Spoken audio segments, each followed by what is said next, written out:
O 8 em ponto de hoje está no ar para falar de saúde. O nome técnico é doença do refluxo gastroesofágico, mas ela é conhecida mesmo como refluxo. A doença atinge pelo menos 24 milhões de pessoas em todo o país. Vamos saber mais sobre essa doença e como tratá-la com o Dr. Hamilton Carniel Guimarães, que é médico gastroenterologista, nosso convidado de hoje aqui no 8 em ponto. Doutor, bom dia. Bom dia. Seja bem-vindo. Muito obrigado. Falei certo, né? Doença do refluxo gastroesofágico, né? O nome é longo. O refluxo, né? Isso. O que é o refluxo? Explica pra gente. Rodrigo, obrigado pela oportunidade e também bom dia a todos. Doença do refluxo, como o nome diz, né, refluxo é o ácido seguindo o caminho contranatural. A gente tem ácido no estômago, esse ácido serve para dissolver a comida, digerir o alimento. E depois de feito o trabalho dele, ele segue para o intestino.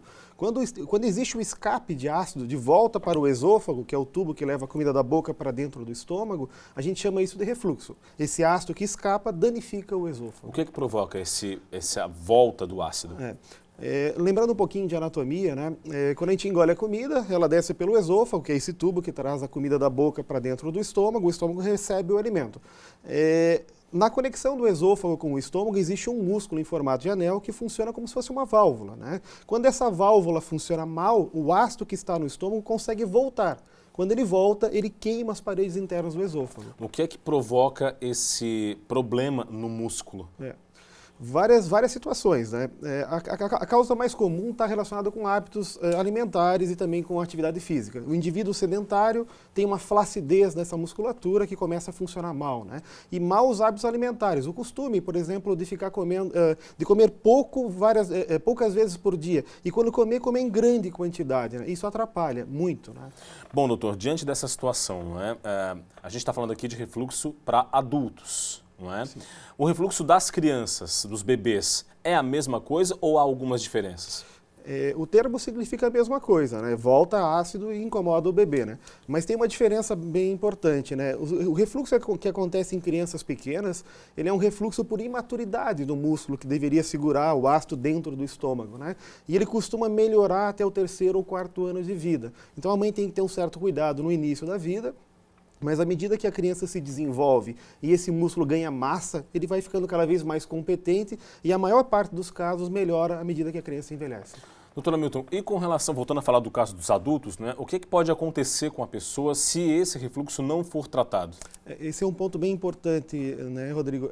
O refluxo, ele produz, como a gente pode explicar, o escape de ácido queima as paredes do esôfago, né? Essa queimadura repetitiva, ela tem um risco. Se ela ocorrer durante 2 ou 3 décadas, isso aumenta muito a chance de câncer no local, por uma teoria que a gente chama de teoria do insulto repetitivo. Sempre que você fica agredindo um determinado órgão ou um determinado tecido por muito tempo, isso favorece o aparecimento de células cancerígenas no local. É o que o senhor falou agora há pouco para mim, né, no nosso bate-papo antes de vir para cá, sobre lesões, feridas na pele. De tanto você tirar a casquinha, você impede a pele de recuperar, não é? Isso, E no longo prazo dá câncer. Isso é um exemplo clássico, né, Rodrigo? Muito bem pontuado. Se você tiver uma ferida na sua mão e você arrancar essa casca todos os dias, nunca deixando ela cicatrizar, e se você persistir esse insulto durante 10, 15, 20 anos, você pode ter um tumor naquele local. Então, qualquer parte do nosso corpo que é exposto ou é submetido a esse insulto repetitivo, a gente está correndo risco. Doutor, qual é o diagnóstico, como é que é feito o diagnóstico do refluxo? Refluxo, a gente consegue fazer o diagnóstico muitas vezes pela queixa do paciente, né? Ele reclama de uma queimação na boca do estômago que sobe até a garganta. Algumas vezes ele vai buscar um objeto no chão e volta um líquido amargo na boca, né? Isso é a primeira suspeita.